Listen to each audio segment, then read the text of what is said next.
Hi everyone, can everyone hear me and see me well?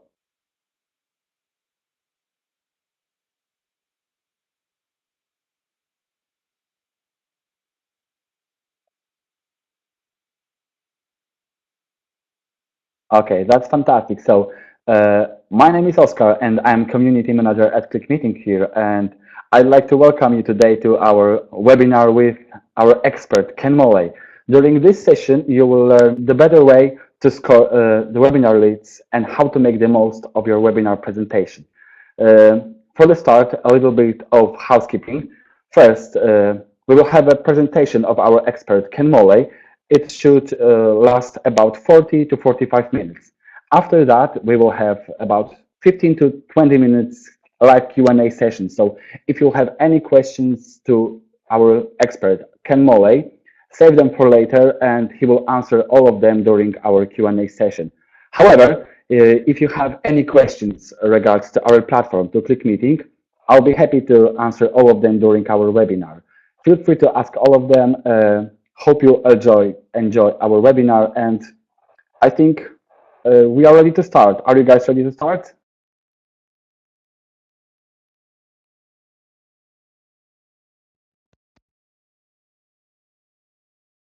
I'll take it as a yes. So I'll pass the microphone and the camera to our expert, Ken Molay. Enjoy our webinar, and like I said, if you have any questions, we will have live Q&A sessions after our presentation. Good luck, Ken Molay. Thank you, Oscar. And this is a big international gathering. We have Oscar in Poland. I'm here in Raleigh, North Carolina, and we've got people from all over the place who are attending.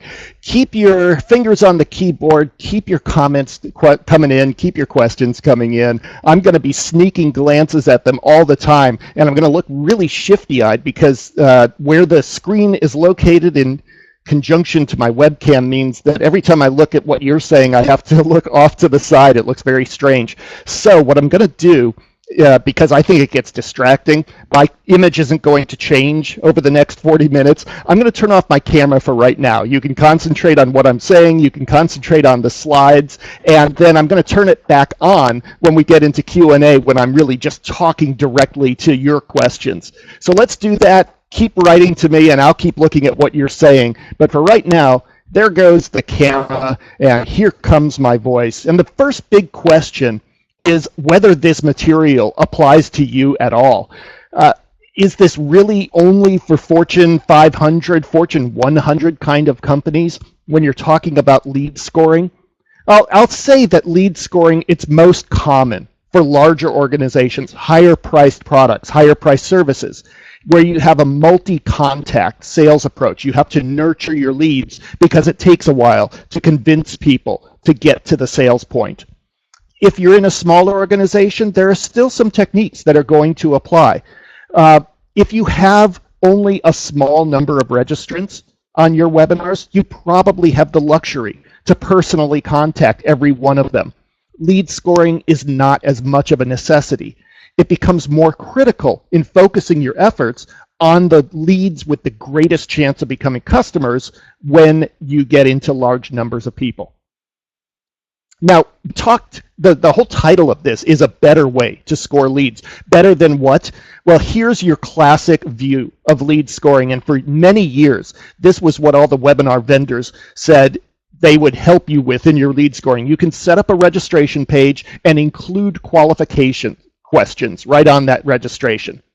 If you're an old hand at this, you're probably used to this, and I'm going to shatter a few preconceptions here. What's the size of your organization? What's your annual revenue? What's your time frame for making a purchase? Isn't that a great way to get qualifications on who's likely to be a good prospect for you? All you do is look at the answers and you assign some point values to them, and the people with the higher points are the highest value leads to you, and those are the ones that go straight out to the sales force. So let's find out together how prevalent this is. I'm going to put up a polling question, and it takes me a moment to switch over my screen so you can see that. Let's get it up there on the screen. You should see an interactive poll right now, and just go ahead and let me know. Is this something that your organization does? Do you score qualification questions on your registration pages for webinars? You might not know, maybe you're not in an organization right now that does this sort of thing, so it doesn't apply to you. By the way, best practice when you're putting up polls, try and make them inclusive. So even if this doesn't apply, what if I have a student attending right now who's trying to learn how to do better webinars or learn marketing techniques? This wouldn't apply to them. So I always make a fall through point here. And let's look at the answers together to see this. I'm going to go ahead and end the voting. See what this looks like. Slip your vote in if you haven't done it already. And I'll show you the results. We'll share that. Look at this. Nobody said that they always score those registration questions, but a significant percentage, 12% of the audience, said that they sometimes do score registration questions. A lot of people said never. Some said doesn't apply. What do we learn from this?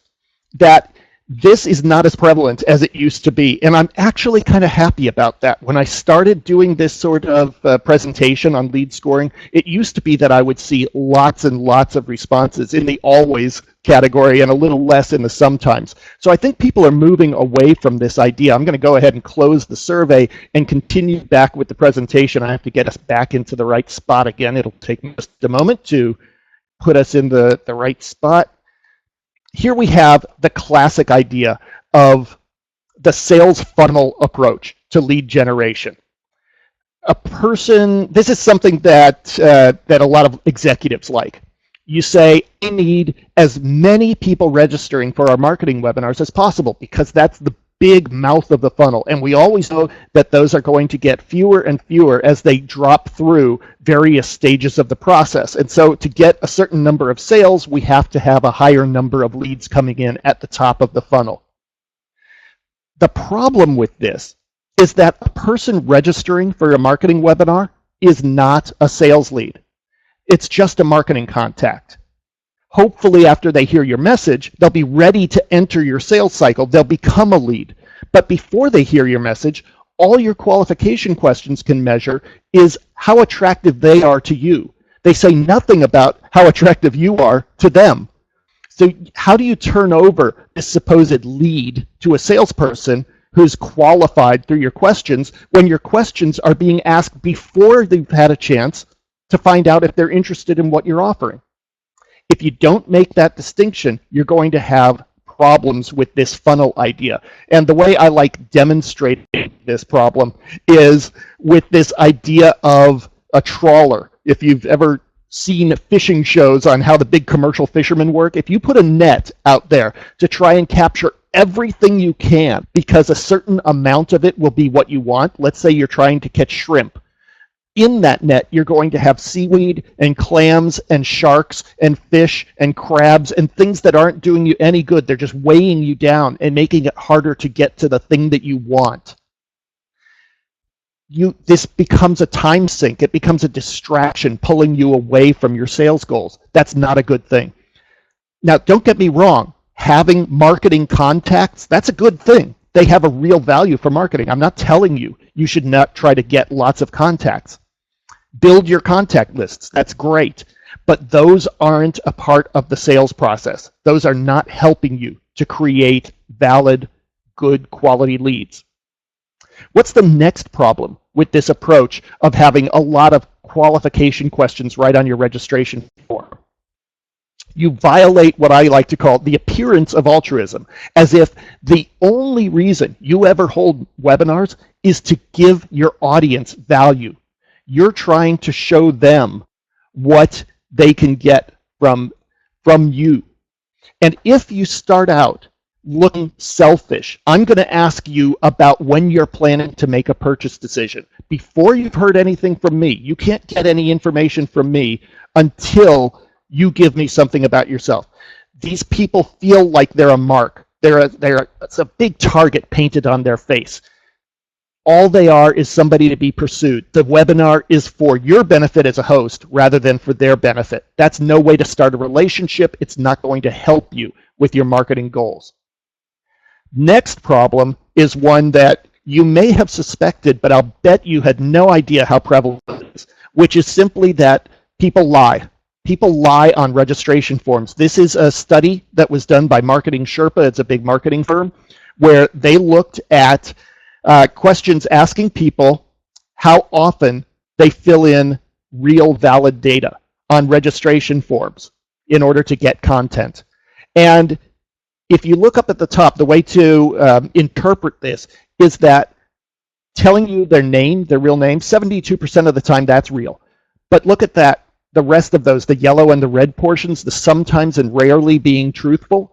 So people are typing in things like Mickey Mouse or AA as their name. And then as you start asking more and more detailed things, what's the name of your company? What's your job title? What's your company size? That blue area where people are being truthful is going down and down and down. And by the time you get to custom questions, where you're asking things like, how soon are you willing to make a purchase decision? People are not giving you valid data much or most of the time. So you can't rely on those types of qualification questions. They're not giving you the things that you need to get.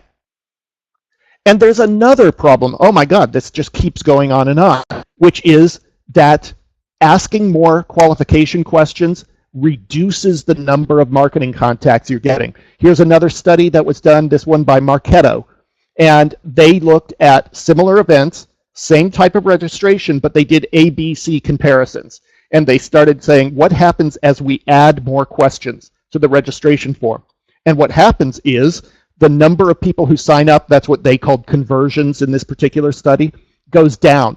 Every field you add to ask people to give you more information reduces the number of people who sign up. And that means it reduces the number of marketing contacts you have. It reduces the number of people who have ever heard your message.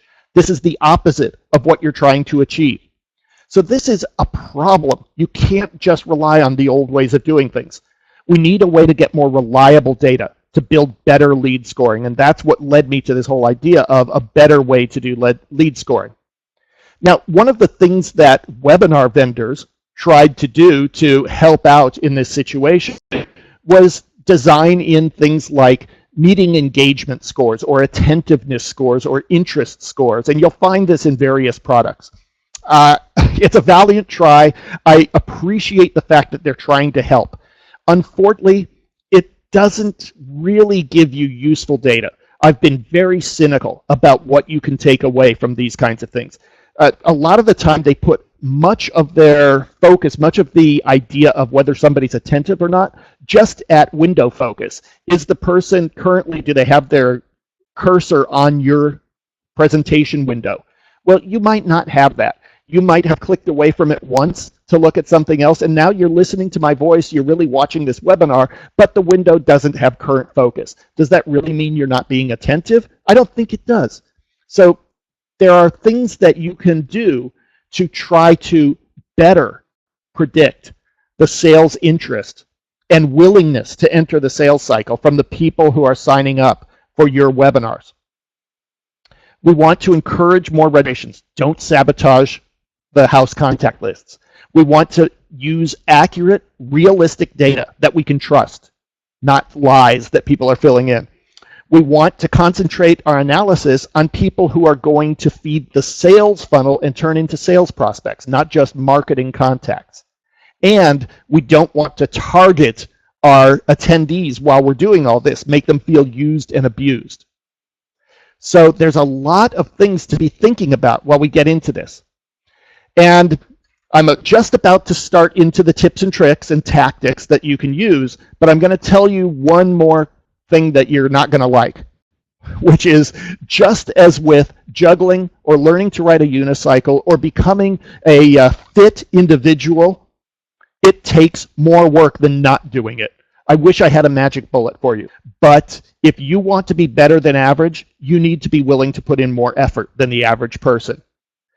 If you want to get better sales results, you have to be really willing to put in unseen effort into your process that goes on around your webinars. And there's no way to get around it. So let's start with something easy, just as with exercise. We're going to do a few warm-up exercises. What are the things that hurt the least? Well, the first thing is, just as I mentioned, try to get rid of those extra questions on your registration form. Cut it down to the minimum numbers that you have to have. A name, an email address, and a phone number only if you plan to call everybody who registers for your event. If you're not going to make calls to everybody, leave the phone number off. So you want to cut down the number of fields that you're requiring to a minimum. But you say, hey, I need to get a little more information about them. We've got to have more in our customer database. Of course you do. Do it incrementally. Once they've given you the basics, their name and their email, you can come back to them and say, we would love to help give you a little more information that will be even more useful to you. Here's an infographic, here's a white paper, here's an ebook. Why don't you tell us a little more about yourself in order to get this? So now each additional piece of information you're asking for has a reward associated with it. And there's a reason for people to want to give you that little additional information. If you request that data as a way to deliver better value to your registrants, you're going to have a higher likelihood of getting the things that you're asking for. You can do that in a few different ways. You might get the initial registration information and then send out an email and say, hey, help us give you what you want in this webinar. What's a question you would like to make sure that our presenters cover? Let us know ahead of time. So you can let them help guide the conversation. It gives people a stake in the action. And you want to make it very specific. Tell us what you want to talk about. Tell us things you have tried in the past that didn't work for you. What's your number one question that you have? What's been your biggest problem area? All of these things help you to identify the ways that people are thinking about your problem area, and it's going to help you figure out how you can help them. These are determining pain points that your salespeople can use to structure a sales conversation later. If you don't want to set it up through just open email questions, you can do it as online surveys. Maybe you use something like SurveyMonkey, and you put together a simple little survey with those same kinds of questions. By the way, if you're asking multiple choice questions like this, always add an open text box. Here, fill in a little more information. Tell us how you're really thinking about this. Now, there's something new on this screen that you haven't seen before, and it's this +2 down in the bottom corner. What's that active interest +2? I'm going to do this throughout the entire rest of the presentation. These are practical ways to think about scoring your leads. So as people start giving you additional answers and are filling in questions, that's indicating active interest in your product or service. That gives them a higher score. You're going to add that together. And this is going to be cumulative. Not one of these things is enough by itself to indicate that this is a good or a bad lead. But when you start looking at lots of them taken together, you're going to find that this gives you a very clear insight into people. Where else can you do this kind of incremental approach? One way to do that, and this doesn't work for everybody, but in many situations, this is a good approach. You give an initial educational session. I'm going to just give information. Here's a great way to do things. Here's some educational content. If you liked what you saw and you want more details on how our product works, on the service that we offer and how it can work for you, on specifics of any sort. I used to work in the software industry, so I tend to think in terms of demonstrations of software, but you could do it in terms of demonstrations of training techniques. First, you give some education, and then you say, how could you build a course that works for your employees? You do it that way. If you're a massage technician, you give a little education, and then you say, if you are interested in the massage table that we showed during this webinar, then why not attend a breakout, and we'll show you more details about how that table works and how you can set it up in your site. So you see, this can apply in lots of different areas. But the fact that somebody would click through to say, yes, I want more detailed information, is going to be a clear indicator of extra interest. That gives you a very high addition to your lead score. Here, I would say something like a +5 on your overall accumulative score. What else can you do incrementally? How about having a series of webinars? Most people tend to track leads in terms of, did they come to this one event? But if you start looking at, did they come back for additional information? Have they attended more than one? Are you looking at that right now in your data? You should be, because that additional interest showing that they want to come back and get more information from you shows that they're more receptive, they're willing to listen to you, and that makes them a better candidate for listening to your sales information. So they should get another positive score in the lead score to signal their increased involvement with your story. Okay, so these have all been incremental things outside of the webinar content itself. How about inside your webinar? What are things that you can do in that sense? Well, I'm going to take a look at that at this point. How about polls? Let's talk about the way that we use polling. You saw one poll in this webinar. A big problem with polls is that they seem to be presented for the benefit of the presenter. You ask a question and then you just say thank you. If you are careful about the way that you set up your polls, you can use them to give you lead qualification information. Do you have experience using this kind of software in the past? Yes, we use yours. We use another vendor's. We're thinking about using it. How valuable is that answer? When you do polls like this, are you totting up the results and giving them to your salespeople? Are you letting them know how they responded on these polls? This is good, valuable information. How about just asking? When you put together a question to people and you say, does this sound familiar? Is it a problem for you? Yes, no, don't know. A yes or a no is a huge lead qualification response. And you could give that a positive or a negative on your overall scoring of that. Now, we're going to get into another area, but I'm going to take a break because I've seen some comments and questions coming in, which is, why aren't you showing your video right now? I'm doing that because I'm looking all over my screen. I'm looking at some notes that I have. A good presenter should always have some bullet points to make sure I don't forget key information. I'm looking at your comments that are coming in, and my face is just all over the place. I'm going to show you again. I'm going to turn on my camera. I'll leave it on for a few minutes, and you can see me. Here I am. I'm looking at the camera. It's conversational. Now I'm looking down at the notes, and now I'm looking at my bullet points, and now I'm looking back at the camera. It's crazy. I'll leave it on a little bit. You can see how you like it. But I'm telling you, this is the problem. You want video, but what you really want is a politician standing on a stage looking straight into a TV camera, or a newsreader who has a teleprompter in front of them. I don't have a teleprompter. So I want to treat you respectfully and look directly at you, but I need to look at what you're writing as well. Okay, let's talk about information that you get in your reports after a webinar. Do you look carefully at the reports that you get back from your webinar vendor? One of the pieces of information I'll bet you don't look at is the times that people joined and left your webinar.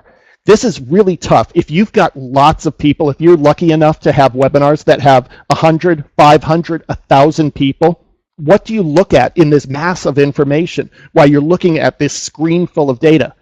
If you just look at this, can you tell by looking at these numbers what's good and what's bad? I'm going to help you figure out some analytical techniques that can help you look through that. And the first thing to look at is when people are entering a webinar. On this particular one, I've circled all of these things that tend to be around the same time. It looks like this webinar must have started around 10 a.m. and everybody joined on 9:59, 10:02, 9:58. Great. That doesn't tell us anything. Those have a 0 cumulative score. But how about people who joined really late? Like this one's at 10:58. That's an hour later. What happened there? Obviously, they had their time zone wrong. That happens all the time. People join an hour early or an hour late. What do you know about them? Nothing in terms of their lead qualification. But look at this trick that I use down at the bottom of the slide. Give a plus 1,000 on their lead score. What does that score tell you? It tells you that somebody from marketing needs to call them, not sales. This isn't a sales contact. It's a marketing contact, and say, oh, gee, we're really sorry that the time zone was off by an hour. We must not have specified correctly enough. Make it your fault. Don't make it their fault. And then it gives you an opportunity to contact them some more. So this is something you can learn. How about this person, Candy, who joined in at 10:21? That's significantly early. They were on, oh, excuse me, that was late. This one started at 10. Do you know anything because a person joined 20 minutes late? I say no. I wouldn't give this any score. It could be for any number of reasons. They had a call that went late. It doesn't mean they're not interested. So I wouldn't count that. I just discount all of those. But now we move to the people who joined early, a half hour early, 20 minutes early. These people I like. They were really interested. They wanted to make sure that they were on that webinar early enough to make sure that they were going to get the content. That gives them some potential additional interest. It's not enough by itself to make them a good lead. So look, I'm only giving them a +1, a little bit of a boost on the cumulative score, but I want it factored in. Now let's look at the other side of it, when they left. So we can look at most people, once again, leave right around the time that it's over. If we end on time, we'll assume that that's the time that most people leave. We don't give them any score. There are some people who wait way after, and this is a trick that I use sometimes. I'll leave my webinar room open for a full 15 minutes after I've closed out the event. And then I look for people who were still logged in at that point. That probably means that they weren't paying close attention, that they were logged in, but they didn't even notice that the webinar had ended. They never bothered to close their window. And this tells you that there's a little less interest. They weren't being attentive. So I give them a little negative cumulative score. And that's what you're going to have. How about people that left really early? Probably, again, a small negative score. It means that they weren't getting what they wanted. They didn't hear your full message. This was not influencing them all the way to the end message. That's not going to be a high value lead for you to follow up on. You might even put this as a marketing score, give them the +1000 and say, I need to follow up with this person from a marketing perspective. How about duration? Again, I only look very simply at the people who are on for a minute, 2 minutes at the most. Usually this means it's a technical problem. They couldn't do anything. They didn't see anything, any part of your content. So what do you know about this? Nothing from a sales point. It just means you need to follow up with it from a marketing perspective and say, did you have some technical problems? I noticed that you weren't able to stay on. And you'll usually get something from them that says, yeah, I'm glad that you called. I want to see the recording of it because I couldn't get into it. So watch out for those. The people that were in for the normal 60 minutes, 55 minutes, whatever your session duration is, I don't really think that gives you a lot of extra information. I wouldn't put a score on it. Okay, the next thing that happens on your interaction and the way that you can use lead scoring to help you from behaviors. This is a good, if somebody asks a question in the chat, do you look over the chat log? Do you look at every question that was entered during the course of your webinar? And do you use that as part of your lead scoring? Again, most people don't. If you do that, congratulations to you, because this is huge in terms of deciding value and interest as a lead, a possible sales lead. If somebody says, is this available now? How much does it cost? Boom, that's a sales question. Soon as somebody says, how much does this cost? It means they're interested enough to potentially buy it if the price is right. And that is something you give to a salesperson. Is there a discount for nonprofits? That's a much trickier question. It's a very specific case, but it means, again, this is a question about price from somebody who's interested. Give it to a salesperson. So the cumulative amount, you'll notice, is a bigger one that I put at the bottom of this slide, a +5 on the value. How about other types of questions? Product related. Again, here I'm showing off my old software bias on these things, but if they're asking questions like, does it work on a Mac? Can it handle non-languages? How many people can attend? What's the capacity? Those are all things that say, I might need to use this. It might work for me. I need to make sure. Those are sales interest questions. I'm going to give those a cumulative score as well. So these are the things you're looking for that indicate more interest. Interest qualifies a lead. How about things that are not exactly interest level questions? Are you going to be talking about the EMEA market? Can you repeat the name of a book that you mentioned? This is nothing having to do with sales interest. I still give it a little bit, that little 1 point cumulative raise, just because the person was paying attention. They were interested enough to join in and participate and write something to me. I like that. It means they're receptive to getting information back from me. So that just indicates a little bit. It's not enough to turn them into a sales lead, but it gives them a little more cumulative value to me. Positive comments, same thing. If it's generic, hey, this was great, loved your webinar, good. Give them a little bit of a, they're feeling better about you. There's goodwill. And goodwill is something that we look for in terms of a sales lead, a person who's willing to listen to a salesperson. How about negative comments? Okay, this is tricky. If they say, this was a waste of time, I use another vendor and they're better than you, your webinar audio was terrible, you're going to give them a little bit of a minus score for your salespeople, or you're going to put that plus 1,000 back on it and indicate to yourself, this is flagged for a marketing follow-up. I need to get in touch with these people. From a marketing perspective, I'm not going to turn it over to my salespeople, but they need to hear from us. Try and build that goodwill back up again. So watch out for those kinds of comments. How about nothing else at all? They didn't participate any interactivity, they didn't answer poll questions, they didn't type anything in the chat, they didn't ask any questions. Does it tell you anything about them? Maybe, maybe not. You might choose to put a -1, just pull it down that little bit, little cumulative effect, or you might just put a 0 on it because you can't really know that this is going to be the problem situation. Maybe they just didn't have anything to say at that time. Another thing that you can do after the fact is a survey.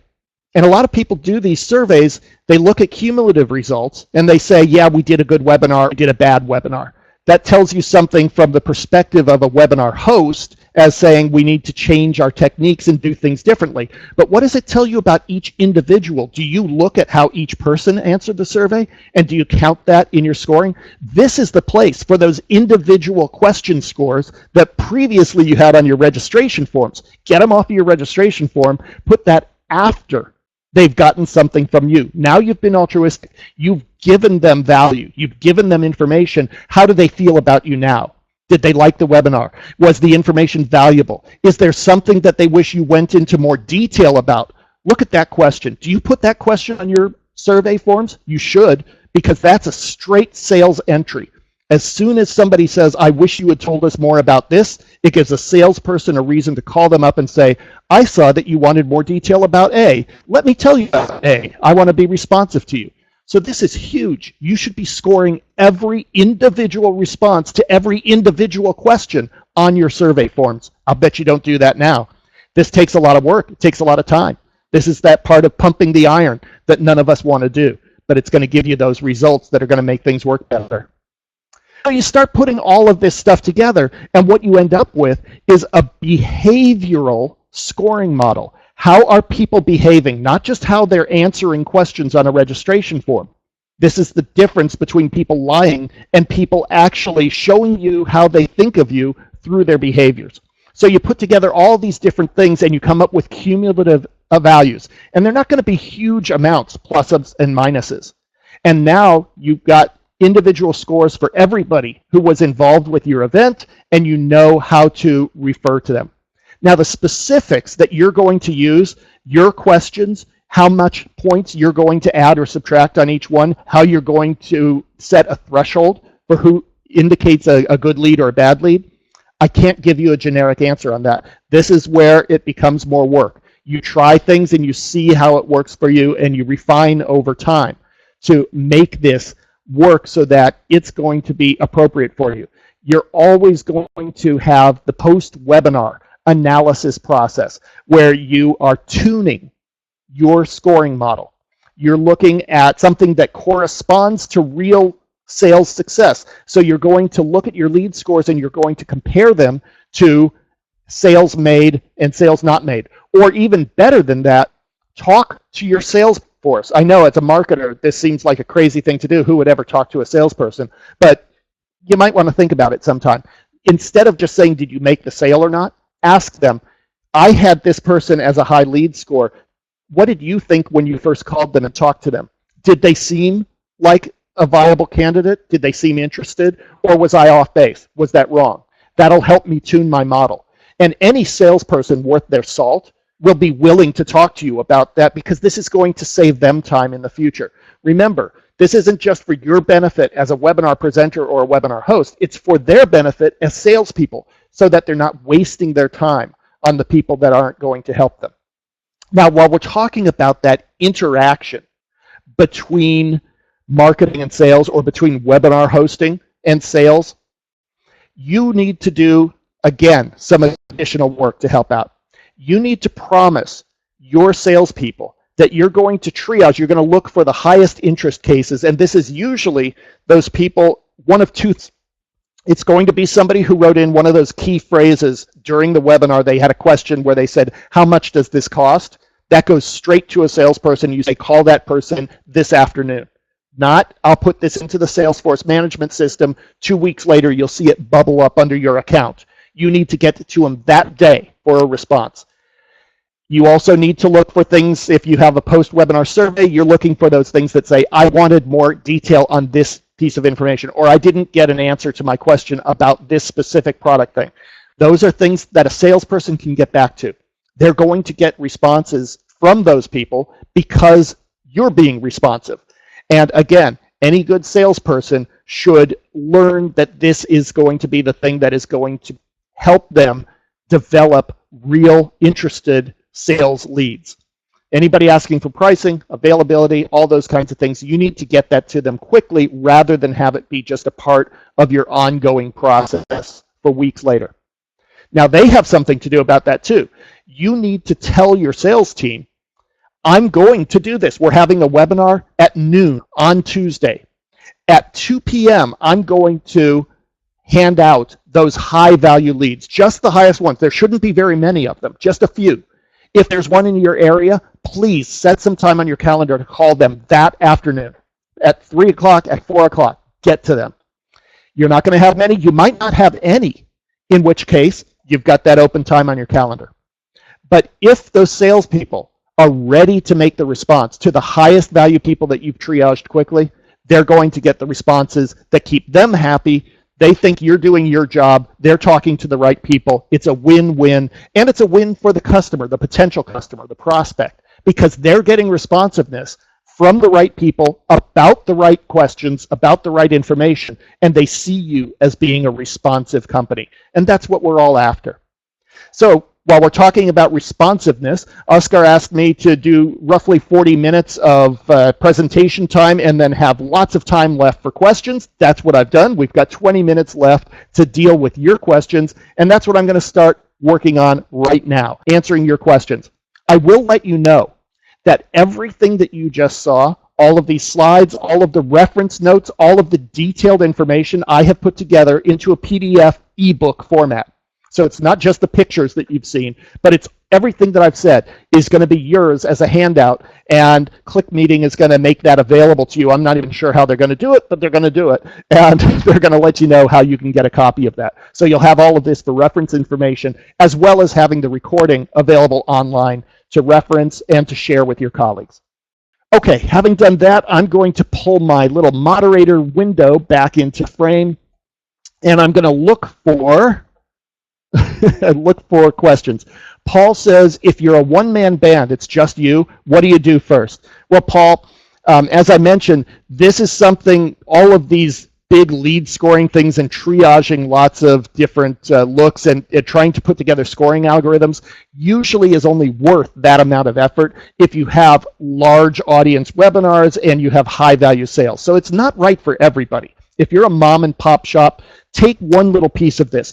Learn how to do a poll that actually gives you value from the responses. So change the way that you word your polls. Think about that and put it into your webinar so that it's better. Make a commitment that you're actually going to look at your log of all the questions that were asked, and you're going to look for those high value questions. And just do those, and you don't have to worry about all the scoring and the formal algorithms, and don't worry about all the cumulative. Just try and do the triaging portion. Who are the people that are really worth my time? Because it's going to be a small proportion of your total audience, and those are the ones you need to spend your time on. What else? Nicole said timeliness is so important. Yep, that's the thing that I was putting on. Is striking while the iron is hot. There's so many different cliche phrases that are all around this. It all comes down to, if you've given some value during your webinar, you've educated people, you've given them something that they see, that they perceive as having value for them, it turns them into somebody who is willing to be responsive or at least listen to further contact from your organization. That's what your salespeople need to use as a leverage, as an entry point. And if you wait for even 1 week, you've lost that. Nobody remembers it. There's no emotional contact anymore. A week later, a salesperson calls up and says, hey, last week you attended our webinar and I wanted to follow up with you. And the person says, oh, did I? Why? What were we talking about? I don't really remember it. We don't. Our lives are too busy. So you need to take advantage of that good feeling that they have about you and follow up on it quickly. And that's why I said you need to work ahead of time with your sales team, make sure that they're ready to follow up, and you need to do your work and give it to them faster. Okay, what else? Do these tips apply if I'm trying to get attendees to make a purchase at the end of the webinar? Probably not. Everything I'm talking about applies more to a situation where you're really doing lead nurturing. There's a thing of, I'm going to find people who are potential leads that my salespeople have to convince to make a purchase of. If you're doing an all-in-one situation, the equivalent of the late-night infomercial, call now, operators are standing by, or in your webinar, the last thing you say is, I hope you'll press this button and buy our product or download the thing that we have available for you. That's different. It's not leads. Now you're going straight to, I want to close a sale. And a sales webinar has different tactics. Different things apply. So I'm speaking very specifically about how do I find that transition point from somebody who's a contact, who I know the email address of, to somebody who's interested in what I have, who's interesting to me, and who we can start negotiations with about getting them to make a sales decision. That's a longer process, and as I said right at the beginning, it probably applies more to higher price, higher value decisions that take more consideration in the process. Garcia says, why waste a webinar by not offering? Garcia, just to let you know, and this is one of those perception things. We all tend to think in our own area. We think about the way that we work. If you have something where you make your offer and you want the person to buy immediately, then that's the right thing for you. That's the way to do it. That's those infomercials on TV. You're going to buy a salad spinner for $19. Great, sell it right then.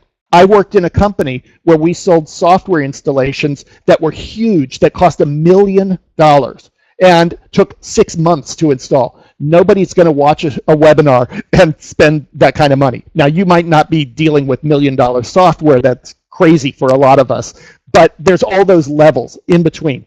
So you look at what's worth it to you. What do you want to spend the time on? Who deserves the amount of time, the amount of attention that you have available to put into it? It's always going to be, hopefully, it's going to be more than you have time to deal with. So how do you find the right ones for you? And sometimes you just can't make that offer immediately. Okay, what else? Dominica, how can I help break my executives out of the big funnel view of lead generation? Okay, I talked about that. Do it by not being antagonistic. Say, we have two different goals going on. One is a marketing context, and that is how do we get the maximum number of contacts that we can use to build up our house lists, that we can mail to, that we can contact, who have agreed to be contacted from us, who are willing to build up a little goodwill in our company. That's one of our goals, and that's something that I'm going to work on. However, a second goal is to find the most high value potential contacts for our sales team. Sales doesn't have the time to waste on everybody who we have a contact for. They can't do that. They've got to be spending their time. And you bring it into, so what I'm doing is separating the two different goals. And what I'd like to concentrate on here is, given that we have a lot of contacts, how can we winnow those down and just make our sales team's time more effective and raise the average revenue per contact that they make? And that is usually the right phrasing to use to get an executive nodding their head and saying, oh yes, we need to be more efficient. I need my people spending their time on the right things and bringing in more revenue per unit of time spent. So that's the way to get them thinking about it. And if you want to use the trawler concept, you certainly can. What? Oh, I have to scroll back a little bit. We had some earlier questions that I know I've skipped over. Why did you not use your video earlier? Okay, I explained that one. Behavior scoring models. Is there any kind of evidence behind this? Yeah, there really is, and I don't have references right now on my desk in front of me to help you, but look it up. Go into Google and just type in behavior scoring model or behavioral scoring model, and you'll be able to find it really easily. And I tried to give you that idea with a couple of real surveys that I showed. It was the opposite side of it. What if you're not using behavior? What if you're just asking questions? That was the Marketo study that I showed you, and the other study that I showed you, who did that, can't remember who that was, Knowledge Storm, I think. Those are the ones that are going to show you that if you're not using behavioral evidence, you're relying on data that's suspect and you can't trust it. So you need to watch out for that. Okay, what else do I have? I think I've got it all. Help me out, guys, in the background. I need... Oh, here we go. So Paul says, yeah, if you've got a huge marketing team and a sales team, that's fine. You can do all this. What do two guys in sales do? Well, the two guys in sales are helping you look through those questions and saying, ooh, I want that one. They're basically doing the triage process. Or they're setting the time aside and they're saying, I'm going to actually set a half hour this afternoon, and I expect you to give me just one or two high-value leads out of this, not everybody who showed up. And you should start developing more of a relationship that way. I used to be a director of product marketing. I worked in product marketing in this Silicon Valley software company, and there was always that divide between marketing that's doing their stuff and trying to get numbers and sales who need to really concentrate on the high value situation. And if you can show sales that you're looking at it from their perspective, marketing is working with sales to help sales have a more productive day and to get more revenues, you're going to have a great relationship. They're going to love you. And it's a big difference from what they normally see. I think we're in good shape here. Oscar, I'm going to ask you to come back in. Help me out if I missed anything, if I skipped over something. As I said, I was looking at a lot of different things at the same time. And I'm also going to just mention that I put a lot of information, tips and tricks on my blog. I've been writing my blog for 13 years now, I think. If you put in any kind of search term, there's a search field over on the right side. You'll probably find an article about it. And if I didn't mention something that you want to talk to me about, my address is on this slide, kmolay@wsuccess.com. I'm a real human being. I'm not trying to sell you anything.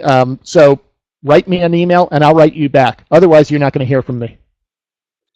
So, Ken, thank you very much for your webinar. Actually, you've missed some questions. The one from Grzegorz was, yeah, you did. Question from Grzegorz. Can you share any practical success story regarding behavior scoring system? Oh, practical success stories. Yep. I think back to my own time in the trenches in Silicon Valley. I was working for those big high-level sales companies. And at first, when we started doing webinars, which was about 1999, maybe 2000, we would just put out big offers and say, come on, come one, come all, let's build up our numbers.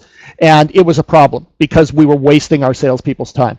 And then we started thinking about this more on, let's really analyze what we're getting in. And I had a great marketing person working with me to help make that work and to do the analysis. And the success story that I can point to rather than a specific customer is the success that sales started talking to us more and valuing what we were doing and saying, let's help give you more information about what we need so that you can give us the leads that are really going to help us out. And it turned into a very close working relationship, and it was all based on this idea of let's look at people's behavior rather than just what they're telling us.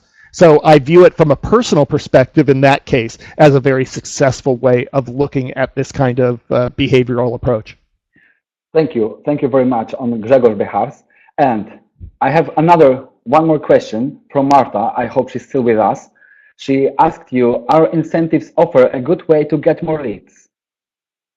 Oh, incentives are tricky. again, and I'll go back to the early days when we started with webinars, we said, just sign up for this webinar and we're going to give somebody, some registrant, a portable CD player. I think that was a big deal at the time, or a portable DVD player, whatever it was. So somebody out there, just for signing up, just for registering, is going to get this. What that does is really help you build contact lists. So it gave us great marketing benefit, and we got all those names that we could add to our house list. It was terrible in terms of sales lead quality, because all we got were people who were greedy and wanted a portable DVD player, and we didn't have anything that told us whether they were interested in the subject, in our product. So we started changing that, and you might have noticed early on in here, I said something about incentives in an incremental standpoint to get more information out of people. Let me see if I can bring that up again. Get our exclusive white paper by giving us a little more information. Get an ebook. Get a book that's signed by some author about this subject. Now that incentive is being applied, A, to somebody who already signed up in the first place. So you knew they were interested, really interested, before they ever heard of the incentive. And B, you're giving them an incentive that's related to the product or service or offer that you have. So the people who are interested in filling out that form, again, by behavior, are telling you this is a topic of interest and I want that incentive that's related to your offering. And that's going to be more effective than offering a vacation, a chance at a lottery, or anything else. So I like to keep your incentives in line with the topic that you're actually promoting. Okay, that's great. Thank you very much. I hope Martha was still with us to hear that answer. And the last one, last question for you. Do you have downloadable template or spreadsheet to help us build our lead scoring algorithm? That comes back. I knew that when I showed this slide, people were going to say, "Ooh, I want that. Give me that that template." The problem with this is every time I've ever tried to create one of these that's generic, people tell me, "Well, that's not appropriate for us. We don't do that. We don't have that information. It doesn't work with our vendor, our webinar vendor, because they don't give us this information in the logs." So no, the answer is no. I don't have one of those templates. No. Instead, I know. I'm such a tease. I'm a tease. Use this as a way of thinking about the information you have to help you start on your types of questions, on the information that's going to be most valuable for you. Put it together yourself, and then you're going to need to tune it and refine it for your offerings and your sales force, the size of your teams. When you're setting thresholds, if you have Paul's situation of 1 or 2 salespeople, you're going to have to set your threshold way up. I'm only going to give you 2 leads because that's all you have time for. If you have a huge sales department with regions and people who are ready to go around the country or around the world, well, you're going to have a lower threshold so that you're putting more of those leads out there and saying, yeah, this is worth taking a little extra time.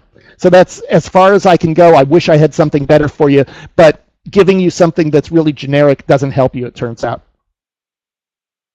Okay. Thank you very much, Ken. That was really great presentation, full of fantastic content.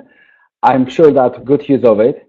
And for all our attendees, thank you for joining us. Like we said before, we will send you the recording from this webinar. We can send you a chat transcription if you need it. Thank you very much for joining us, and have a great day, and see you at our next webinars, hopefully with you, Ken. Thank you very much. Bye-bye.